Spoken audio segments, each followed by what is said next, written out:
Welcome everybody to the Red Bull Ring here for the NASCAR Amino iRacing Cup Series Season 2. First road course race with a brand new next-gen car, second race with these cars as well. But joining me in the booth here is Cater John. It's been a bit since you've been in the booth. How you doing? It has been a tiny bit, but I'm glad to be back at this very technical road course that's going to put these drivers through many challenges here today. Yeah, it's going to be crazy. Oh my goodness, you could just see it in practice. Going to be plenty of challenges, plenty of things that I'm sure some of us have never seen before. Brand new race car. Kind of suits the road course package just a little bit more, I guess, but from what we've seen with the Oval at Charlotte last race, I think this car can set up for a good show here. But on the poles, Alex Muriel at a 136-181, first career pole, and of course he is the season opener winner at Daytona. So Cater, take us around this technical racetrack. Yes, indeed, very technical. So as he crosses the line here, he heads into turn one. Now it starts downhill, then starts to climb a little bit. He takes the right-hander. We call that one the Niki Lauda curve. I'm not exactly sure what that means or any of the turns to come. As you see the race analysis on the top of your screen, we have a 25-lap race and expect a pit stop. Seth Peters look fast as well. But meanwhile, up through this very fast part of the track, building a lot of speed, you take this sharp right-hander called the Remus. You have to be on the brake, on the gas at the end of the corner. Try to maximize the amount of speed you can because you have another long straightaway to follow. And then as you follow this straightaway, you try to take the most efficient line as you arrive to another right-hander called the Schlossgold. The Schlossgold is kind of tricky because it's deceivingly not as wide as the other corners, but at the same time, if you take it a bit too fast, you'll find yourself in the stand trap. After another right-hander there, you have you have your first left-hander, rather. We call this one the Rouch, or the Rock, I don't even know. Followed by the Worth right here, another left-hand corner. This one's probably the most winding corner of the Red Bull Ring, as it's about a 120, 150-degree arc. And then another little right-hander there, down the final short chute before the last two corners that are also right-handers. This one's called the Rint, or the Rhines. Something like that, and Muriel just executed that one perfectly, up over the curves, and then locking it up a little bit there he did on his qualifying lap as he went through the Red Bull Mobile corner, and he took the checkers here on his lap, and he was fastest. So really good-looking car there on his qualifying lap for Alex Muriel. Yeah, what a lap, but let's go ahead and take a look at the starting lineup to get ready for today's race. It should be a fun one. Let's go.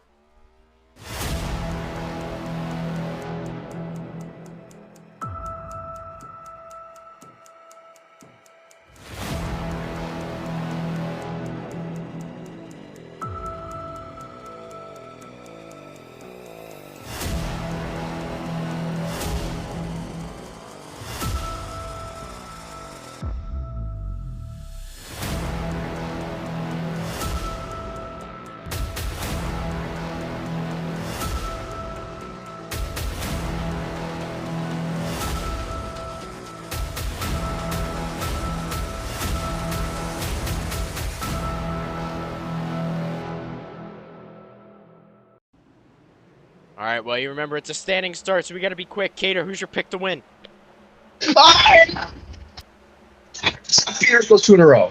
Seth Peters, great pick, and they're underway. We are green here at the Red Bull Ring. And here they go, sailing up into turn one. Look on the inside. Leland Fife keeping his nose in there, but he can't get the power down. Looking back at turn one, looks like everybody's going to get through turn one fairly cleanly. Double wide, heading up into the heavy braking of turn two right now. 25 laps, Alex Muriel leads him into the corner.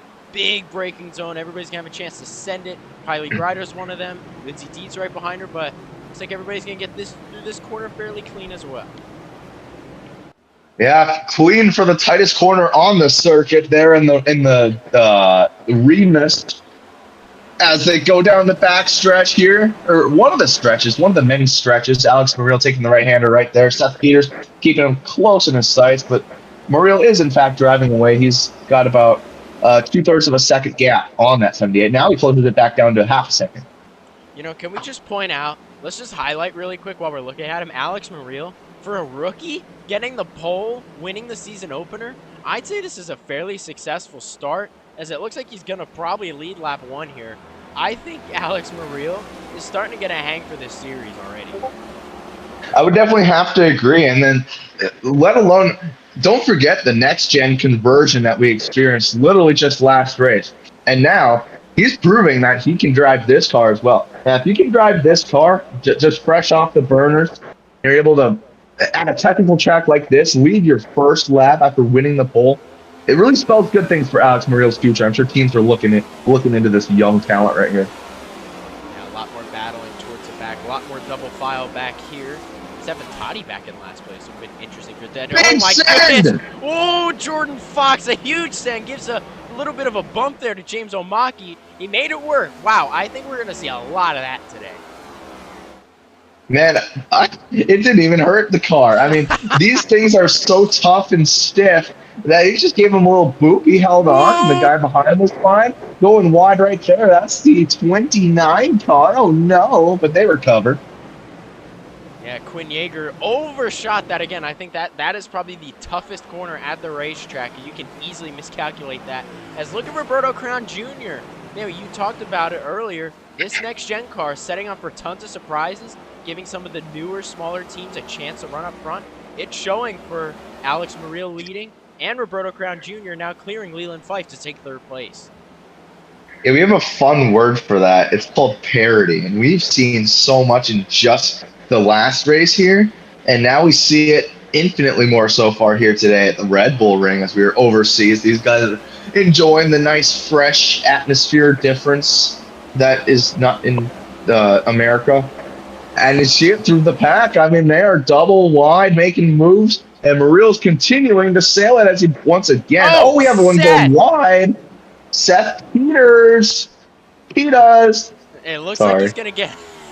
It looks like he's going to get it back going, though, but he's going to lose a good bit of time. Leland Fife is going to send it onto the front straightaway. He's going to clear Roberto and take third place away, as now he's going to try to set sail on Seth Peters, who is now falling quite a bit back to Alex Muriel after that little incident there in the final couple corners. But there's the parity. Look at some of these names. There's Jordan Fox up there, and look at the big names in the back. Tanner Campos, Caden Bishop, Justin Ricci. There in the back, there's Zachary Shepard. Now Roberto back to the outside, or inside, I guess, of Leland Fife, trying to take third place away. I like the parity of this race so far. I can certainly attest to that as they continue to race side by side in the back half of the field, as well as some of the front half. Right now, it's calmed down in the front half. Muriel's still currently holding his margin over second place. Look back here, though. Justin Ricci having a slow car so far. Yeah, he was a little bit more ahead, but now he's back in last place. Maybe went off track a little bit there. But up front, Seth Peters is falling a little bit back. Leland sent it really hard, trying to catch the 78, and now he is right on the back bumper. Leland looking to take second place early. A little bit of a lockup from Seth. Last year at the Red Bull Ring, we saw domination from Evan Taddy, the defending champion. Now here, Alex Muriel has already drawn it out to over 3 seconds before he's even taken the start of lap 4. He's a second faster than compared to the rest of the field, which is absolutely incredible and remarkable for the driver of that Red Bull machine. Now, ironically. Now think of it also, Alex Muriel has clean racetrack, has nothing near him. And I'm sure a lot of battling like this is probably causing guys, you know, overshoot corners a little bit, because we're seeing, like Seth Peters is locking up the front tires when there's cars near him, as like Zachary Shepard right there as well, a little bit sideways, as the pressure is really getting to these guys. But I'm sure clean racetrack is really helping a lot of these drivers. I believe last year we also saw only one caution flag out, and I don't know if you could call it for incident. It was just, if I remember correctly, Brandon Allen losing fuel and not being able to make it back to the pit road. So really, these guys are relatively clean, at least the first time. Oh, that was almost not clean. Campos with the send nearly gets into that car. That could have been bad. Yeah, look at Elon Solberg into fourth place as well. Alex Muriel is driven away. A little bit of a lockup once again, but he is stretching that lead over Seth Peters. Leland Fife still trying to keep pressure, and there's Roberto and Elon in the top 5. Quinn, Zachary, Caleb, Carter, and Kylie just hovering outside. It's a big gaggle of cars here. Any position can change. They are right on each other. The current leader, Alex Murillo, I actually talked to him prior to the green flag here today, this morning. I was asking him, we got the pole. How do you feel heading in today? And he was like, I'm very excited. This is probably one of my best opportunities. He said probably more opportunistic than Daytona, just to sport his sponsor at the track that is being sponsored by Red Bull. And I think he just took it as more of a positive challenge rather than something that's stressing him out. And I think that's why you're seeing him just embrace it right now. And just seems like no pressure on this driver right now that's pulled up to a 4-second lead. There's Caleb Marinelli, the points leader, who's had all top 10s this season. Oh, tree with a huge send on Carter Jones. He's going to make it work. Great move there by the 44. And looking back, there's Alex Murillo. Side by side for second. Here comes Leland to the inside of Seth, but it looks like Leland is going to prevail. He gets to the gas first. He's going to take second away. Lots more lock-up cars trying to outbrake one another. Oh my God. Oh, I think that one did a bit of damage. Oh my, why he looks super slow. He's just going to... Oh! He just parked it right in front of Kyler Sustry. Everyone trying to go around and avoid. There's the caution flag. I was wondering when that would occur, when one guy would take it too far and hit someone to the point that it critically damaged their car. And I think we found the limit for these next gens smashing into each other. Yeah, like you said, these cars really stiff, really tough to hit, but the safety of these things are out of this world. So you imagine everybody should be fine. They're going to be able to take a hit. We've seen a couple guys. Oh, yeah, they can. This is the most, people say this is the safest car in the universe, okay? So. Holy cow. I know, that's a big statement right there, so. But, yeah, so under caution, it's Alex Murillo who has stretched it to a big lead, but now that is going to all go away. Leland Fife has taken second place away. Seth Peters has fallen now to third, so shortly here we're going to take a look at the replay to see what happened there involving Don Falconer just sending it. Here we go right there. There he is, purple and black car. And he is really, really far back, too, trying to make up a lot of ground. I think he just totally misjudged the braking zone. Smashes into Ethan O'Connor. You see right here, he cannot get going again. That's very damaged components on this race car. And, yeah, stopped right in front of the innocent, I forgot who it was. Yeah, it's Kyler Sustry. We're going to run him forward with him here. Let's see what he sees out of this. Going to come into the heavy braking turn. We have big wow, look how fast he flew into that. Yeah, I don't know if he just completely missed his braking zone or an error. Let's see if I can find any damage. Oh, yeah, look at the left front wheel. See how it's bent out? Yeah, it definitely carried a lot of speed through there. And the reason Sustry doesn't get out of the lane to avoid him is because he doesn't want to get sideswiped by another car going by him on both left and right sides. You see the aerial view there, just the speed difference. Yeah, that's the thing about these next-gen cars. They're tough on the outside. They could probably take a hit, but on the inside, I don't know. They could be a little bit more weaker like you saw there with the tire. But back here, right before we go to commercial, we're going to take a look to see who elects to pit here. Pit window, like we said, 15 to 17 laps or so. So this might be on their brim of making it, but no one deciding to bring it in. Oh, there we go. Except for one guy. Now make that a few guys. Make that a lot of guys. They're going to play follow the leader on Paul Donlin. Basically, everybody who was probably in, like, I don't know, 22nd or lower, basically, is going to bring it to pit road, led by Paul Donlin. Who else? Ethan Farley, Evan Taddy, Nate Wines, Justin Ricci, JD Bregler, and Wyatt Wild are going to bring it to pit road. So it'll be interesting to see if any of these guys will be able to make it to the end, because if they can, these guys are going to be in prime position to win this race. So I don't know. It's a risky strategy, but we're going to head to break here. We'll be right back for the restart and see how it goes.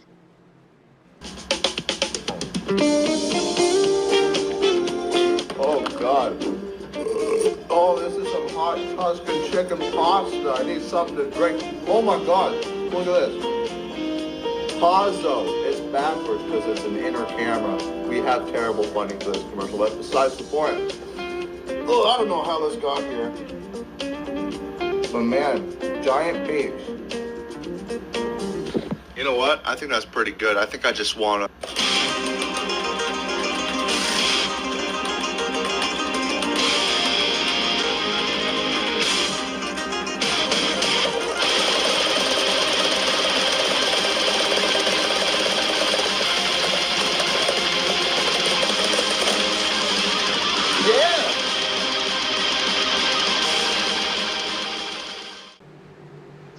All right, everybody, welcome back to the Red Bull Ring.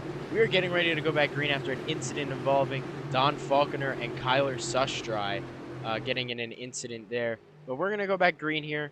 It's going to be Alex Muriel and Leland Fife on the front row. These guys, basically the top, I don't even know how much, the top like 22 stayed out, and the rest behind basically all pitted. So it'd be close for those that pitted to make it to the end on fuel, but we're going to have to see on this restart here. As here we go, back green. Alex Muriel sends it into the restart zone. We're back underway. Yeah, I think Seth Peters caught onto that as he's not too far behind. He's also passed Leland Fife. He's going to advance his position to second. Now, how aggressive is he? Does he let Muriel get as far out as he did in the first run? Is he even able to try and keep up with them? Or is he going to let him use up his stuff here? I don't know. It'll be interesting. We know Seth Peters is a fairly good road course racer. Almost won at Watkins Glen last season, but came up one spot short. He is your defending winner coming into this race right here. As they head into the heavy braking zone, lots of sends being made in the back. Ooh, contact back there, it looks like. Dylan Jones, Justin Ricci, maybe. You know, it really is agonizing being one spot short. But sometimes you find that a lot in this sport. I mean, lots of guys learn that way. They have to learn the hard way. Alex Muriel, you know, he hopped into a car, won his first race. He doesn't have to deal with that. You can tell his confidence is sky high right now. But Seth Peters is trying to make it a bit more difficult on him in the second run as he's cut it down to 2 car lengths. Yeah, here comes Seth Peters, basically halfway, getting ready to come to the final 2 corners, the most trickiest. This little inside inner loop kind of thing, if you look at it. Seth Peters is probably the closest he's been all day to Alex Muriel here. Muriel's going to take the defensive line on the inside. We'll see if Peters can do anything. Oh! Here he comes. Can he get anywhere? It doesn't look like he's going to have enough of a run. I thought that was going to be a possible opportunity for Seth Peters to do the crossover if he was going to go wider, but Muriel kept it on track relatively cleanly for what scenario he was in there. As we have now reached the double-digit mark, lap 10 of this race, still over halfway to go. Peters trying a different line here to see if it works out. Will he have the run? Now, you brought it up earlier. Is he going to be able to get by him quick? I feel like he's going to have to because I think track position is going to be really, really important today as these guys can get spread out really easily. Like, look at these guys. Muriel sends it deep into the braking zone, as these leaders are basically seconds ahead of everybody else, especially for the ones that pitted way in the back. Oh, and that was a great corner from Muriel right there. Now, a lot of these guys that did pit, I'm very intrigued to see how this shakes out because they will have the track position at some point in this race. I think it's a matter of conservation of tire and fuel at this point of the game since these guys out front have to pit. So they will be sent to the back, and they'll be the ones dealing with that poor track position. But here's the thing you also got to think about. Talking about tire conservation, I think the guys that pitted are going to need to push it because you're not going to want to fall. This track is big. You don't want to fall way too far behind the leaders because if you're way too far back, the leaders could still make their regular pit stop and still be ahead of everybody else. So those guys who pitted are going to need to march to the front as fast as they can. That's a very good point. With the gaps the leaders are putting on the rest of the field, that is very much possible, especially with the given amount of time, 16 to go, approaching 15 to go as Muriel powers off. Oh, shoot. Sorry, technical difficulties. Oh, we're good. We're good. Right, they head into the Niki Lauda curve. Here they come. I find it interesting how Alex Muriel is taking that defensive line to the inside every time Seth Peters gets really close to him. I don't know if that's just an easier way for him to make the corner or if it's just more of a defensive way and maybe not getting run over. It's probably multiple things, honestly. As the clouds are now covering the racetrack, overcast at the moment, that will play into some grip Oh! changes. And speaking of grip changes, someone just obliterated that car. Caleb Oh, Marinelli Lord. just gave the bump and run to Jordan Fox, and it paid off. Wow. I'll be honest, that was kind of impressive. There's Roberto Crown Jr. having the Oh, edge look! over. Take a look at this, though. As they now for third, Oh! these guys out for the lead. Peters got alongside. That's the closest he's Whoa! been. But Mario. Oh, oh, Oh sorry. my goodness He holds on gracious. to the lead. Oh, Roberto! Oh my. He powered it a bit too hard there, trying to hold off Leland. Yeah, he did. He came back on track, but now he's under pressure from Elon Solberg. Still settles in 4th place here, but now he's going to lose that track position. Alex Murillo now trying to stretch it. Roberto's taken to the inside, little lockup there once again. Elon's going to try to look, trying to get the position that he can. Back up front, Seth. Still right there, but just cannot get by that 4 yet. The next guys have a lot more tire smoke on these, like under braking, just in general when wrecking. I'm not exactly sure. I'm not the most technical person, but I feel like it might be play into the single lug, the bigger diameter wheels. I really don't freaking know, but that is one observation I've had. Well, I'll be honest. I've driven a next-gen car, and on the sim here, I've kind of figured this out myself. But I learned that with the way these cars downshift, if you want to have a quick downshift, like you immediately hit the brakes and then downshift, better chance you don't lock up the tires, because if you're on the brake for too long before shifting, good chance you might lock it up as you're going straight down and you can't slow down as quickly. Yep, true. Whoa, oh my god. Wow. The Seth. opportunity awaits itself for Seth, but as these two battle, 3rd place has caught up. This 5 car of Leland Fife is looking very sporty. Keep an eye out on him. I don't know, though. So many opportunities have shown for Seth right now, but he's just unable to capitalize, and we saw it earlier. Clean track, better chance they don't mess up right now, so he's going to want to stay, keep the pressure on that 4 car, and maybe he'll have a better chance. But that's going to be difficult with the pressure from Leland right behind him. This track has a good amount of passing zones, but what these guys seem to struggle with the next gen is making those passes. You can get alongside, but the speed you carry into those corners, different from other times you take the corner, and it just seems like it's really throwing off a lot of these guys' grooves, let alone the fact you are taking a different line, a more aggressive line, one in which you can't really carry the speed around the corner as much. I think that's why you're seeing a bunch of desperate situations. People are trying to break as late as possible, locking it up.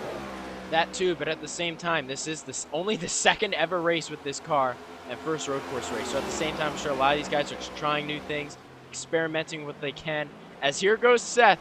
They're going to be side by side heading into the braking zone to the exit. Who gets the power going? It's going to be Seth, and he clears Alex for the lead.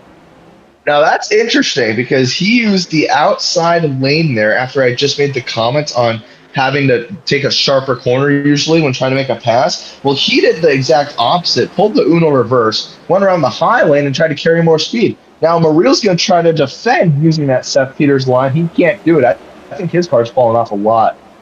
Yeah, now it seems like he's struggling with the handling, and of course, the more you lock up the tires, the easier it's going to be to keep doing it, and the more it's going to kill your tire wear. Alex has locked it up a couple times, so now I wonder if he's starting to feel a little bit of that extra tire wear now. As here's Leland. Now he's putting pressure on the 78. That's the thing right now. I'll be honest, just past halfway in this race, I don't know. These are the 3 best cars, but I can't pick who's the best car as Leland sends it, and he clears Seth. I'm going to have to go with Fife right now in this situation. The reason I say that is 1st and 2nd have that gap early on in this restart. And Fife was able to make that ground up. And as you see, not only did he make that ground up, he made both those passes on the same lap. And he's now pulled to a half-second lead. I'm curious if this gap will grow any larger. It's probably going to be roaming larger, especially if Seth and Alex keep battling back here because, yeah, while he's just got a clean track, nothing really in front of him except that lap for Khan who's a bit in the distance. He's all by himself right now, and these two battling. Look at the send by Alex trying to get by Seth. We'll see who gets like to the gas first. It looks like it's going to be Alex getting by Seth for 2nd. think he learned something from Seth passing him there, and he used right back there. So that was kind of cool. Muriel hasn't totally fallen off. He's able to make passes back on his competition.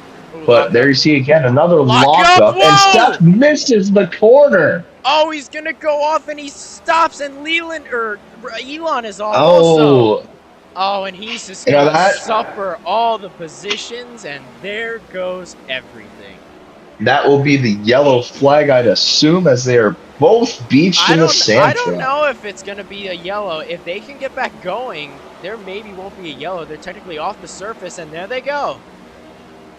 Well, I thought they were beached, but they were being kind citizens, letting the people go by without causing a massive injury or something like that. And unfortunately, fast all day, Seth Peters has been thrown out of the picture. Elon Solberg as well, I think, was running well inside the top 10. And I did talk to some of the NASCAR Amino iRacing Cup Series officials to see how they're going to officiate this kind of road course racing. And, of course, there's no local yellows or anything, but they did say if there's a car that's in a racing group or they cannot get back going, there'll be a yellow flag. But they're going to wait it out. They don't want to throw many yellows. So they were off the racetrack technically, and they got back going. So I guess they saw that as no need for a yellow in their eyes. Apparently so. Oh my God! Oh, he gave it his best. He might hit the wall. No, he's good. Ooh, barely. Is he gonna suffer? No, he's gonna get back on the racetrack in front of, way behind, as now Leland is just gone from Roberto here. Oh, look at this gaggle of cars back here still. That is in fact a gaggle. Yeah, it is. Rough day for a couple cars in the back. There's Caleb Bernelli. He's made his way up through the field, running in the top 5 now, so good run for this 15 car as well. Zach Stern needs a good run. Has had a pretty rough start to this season. He needs a good run here. Jordan Fox running well. Sorry for laughing. Rough's an understatement. Speaking of, there's Paul Donlin. There's the first car that has stayed out, and it's, oh my goodness, Tree just almost lost it, but good save there for the 44. But yeah, I was talking about Paul. Pit window for those cars that haven't pitted yet are probably open now here. So depending on how much fuel they saved under that caution, they'll be pitting here anytime soon. But it's going to be really interesting to see if Paul didn't fall way too far back, and he'll be able to be the leader once everyone else pits. Amen to that. Yeah, I'm very intrigued to see how this all shakes up, because in the first race we saw a pretty straightforward strategy, if I recall correctly. And Evan Taddy, I mean, just the class of the field. So far today, we've seen 3 different leaders now, and one of them that used to control this race just went off course. Of course, the other one, Seth Peters, totally screwed up. He's gone. Fife right now in total control. But he's got a pit as well as most of the top 20 cars. Let's see where the, oh my goodness, Kylie and JD, oh my goodness, huge send from those guys. Oh my goodness, almost comes into Caden Bishop as well. But yeah. He did one to Caden Bishop. I'm sorry. These cars going through the corner. They are still going really fast, and Maria is trying to recover as Caleb goes wide. Oh, good save for Caleb there. Sorry, this broadcast is now rated R, I guess. It's really bad. No, that is 100% my bad, and you know it. Anyways, still waiting for these guys to pit here. The fuel window is open, as you know, before I guess these guys pit. How about we take a lap with Leland now under race conditions here? Let's see what Leland is seeing leading here.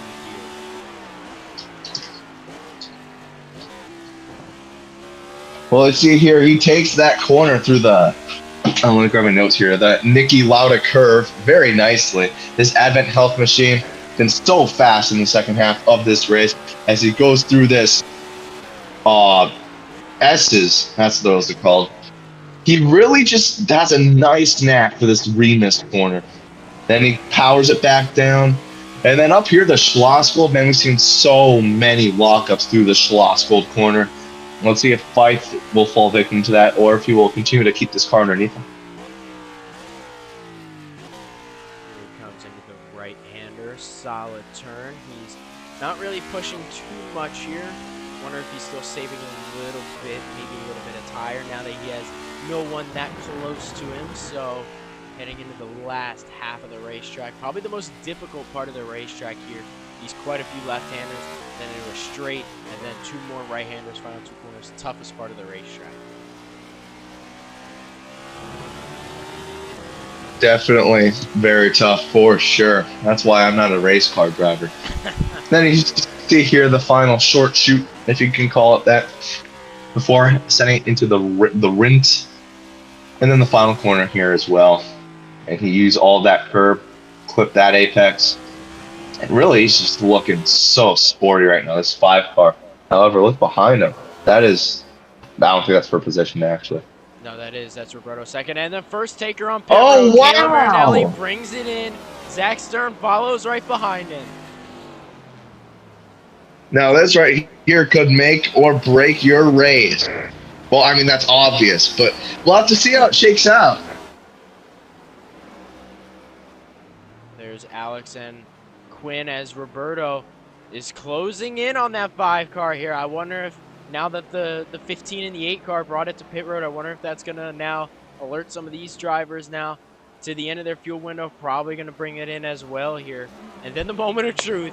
Where did the people who pitted earlier, how are they going to cycle?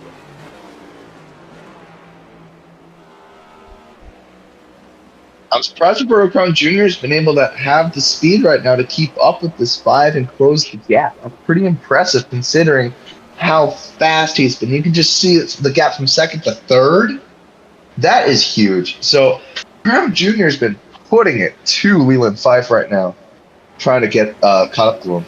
And keep in mind, these are 2 drivers who have yet to win in this series. This is Roberto's first year, and Leland ran half the schedule last year. So I'm sure both of these guys are hungry, seeing this is their best opportunity to win. Leland sent it to the inside. I wonder if that's an indication they're coming to pit road. And it sure is. Here they come. I think the leader of the cycle, once it cycles around, is probably in the best position to win it all. Because I feel like they definitely saved enough to make it to the end. Maybe. Well, let's see. Here's everybody else. I assume Ethan's bringing it in. Lindsay, Zachary, James. There's Paul. How is he going to cycle? That's the question. Will he get in front of the leaders? Did he save enough time? Where's Paul? Where's Paul? There's the leaders. There's Roberto out first. There goes Paul. He takes it. I'll be honest. Definitely not so fast, though, because these guys are on fresh goodies, and they don't have to worry about saving fuel. So, as great as this race lead is, I mean, I don't see it lasting. I mean, I don't either. I mean, just that's not a huge gap. Look at, he's still ahead of Ricci, Toddy, Farley, and Leland's right there behind, and so is Alex. So, they didn't, the 7 and everybody else who pitted probably didn't get the amount of time that they wanted, but I guess it works. Now they just got to pray they can make it. Speaking of prayers, Donald's hoping he can hold this lead. Yeah, I mean, my prediction of like cycling out and whatever. Oh yeah, obviously they should be able to make it to the end, I think. But you had brought up earlier about 5-6 laps ago, they have to have a decent margin. And that's not there, as you can see. It's only about a 1.5 seconds to Roberto right now. However, I do think, oddly enough, it might be just because he's on full tires, but Donlin has stretched this gap. Yeah, he has. Paul's looking good right now. And even just back to Evan, it's a ways back to Evan. So Paul's looking good right now. Just needs to run some simple, clean laps, and he should be good to go here. I don't think there'd be any issues for the 7 as long as they saved enough fuel. Where's Roberto?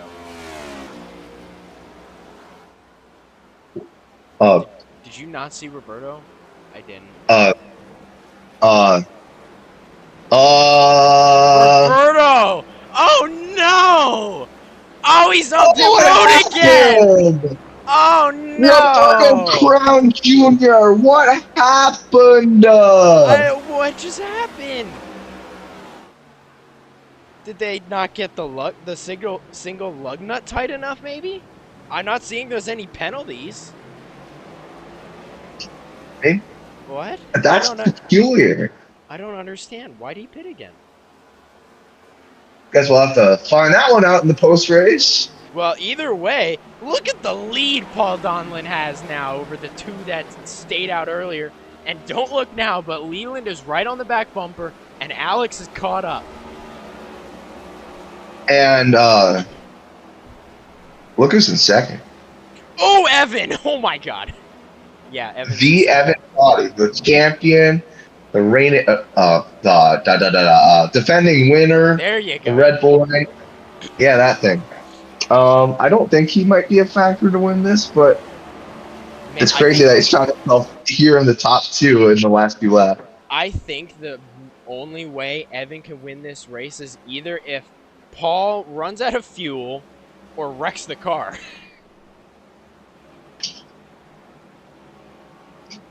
Because think about it, in this series, as we only have 5 laps to go, there's no overtimes or anything here. So I think if we have a yellow now, good chance the race is over. If not, maybe 1 lap, but I don't know. Yeah, like right now, there's Farley. Oh man, this is not what Alex Murillo wants to see, because he wants to get by these guys quick, as Leland is making a pass on Justin Ricci for 3rd place. Alex does not want to let Leland get away, because that'll be his main battle. Paul goes off a little bit, but Leland clears the 12. He takes 3rd away, as now there's 2 cars separating the 4 and the 5. I like how Toddy was able to draw a gap on Ricci there before Fife made that pass. Now, this is going to be a tall task for Fife. He is so fast, but 5 laps coming to 4 to go, that's going to be demanding for equipment and man and machine and will sheer power. Yeah, I don't think there's any chance they catch Paul Donlin just based on speed, because he's a couple seconds ahead now, maybe 3.5, 4 seconds-ish. So I think the only way Leland can think he wins this race is he runs out of fuel. That's what he's praying for right now. Let's see. Is he indicating? Nope. He stays out once again. He's going to take 4 laps to go this time. Donlin, let me tell you what. You led a lot of the standings last year, but did not get the job done. Look at this blocking! Alex got by Leland now. I assume, outside of Paul, this is the race for the lead if they hope that there's no caution. One of these guys wants to be ahead of each other. And look at this. Toddy's holding these guys up visibly. You can see it's created a train of 5-6 cars now. There he goes. Toddy's going to take that defensive lane. Let's see if Alex sends it. No, he's not. Leland sent it, and he takes the spot away now. And here comes Ethan Farley. That is destroying Alex Murillo. Does not want that at all. No, he does not. But man, these guys, as they go down the straight. Now look at this. Another send by Murillo. Can he complete it? Oh, he did. Oops. Farley there in 5th. Just trying to hang tough for a good finish. But right now, it's going to be difficult to catch Paul Donlin. If he stays out and he's able to stretch his equipment, I think he's got the dub in the bag. He does. He just needs to pray they have enough fuel to make it. And, yeah, he's got this easily if he just does not run out of fuel. Everybody else, like Leland and Alex, are praying he runs out of fuel. As this time by, he's going to take 3 laps to go. You know, it's interesting. Paul Donlin, if he can win this race, I'm pretty sure he will take 2nd on the all-time wins list. No, that's a lie. He'll tie for most wins, I'm pretty sure, with Zach Stern for 3. So this could be a big day for Paul Donlin if he can win this race.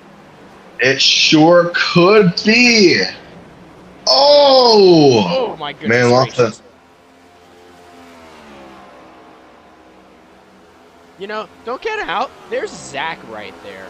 Anything weird happens, he's in contention for this too, so I don't know.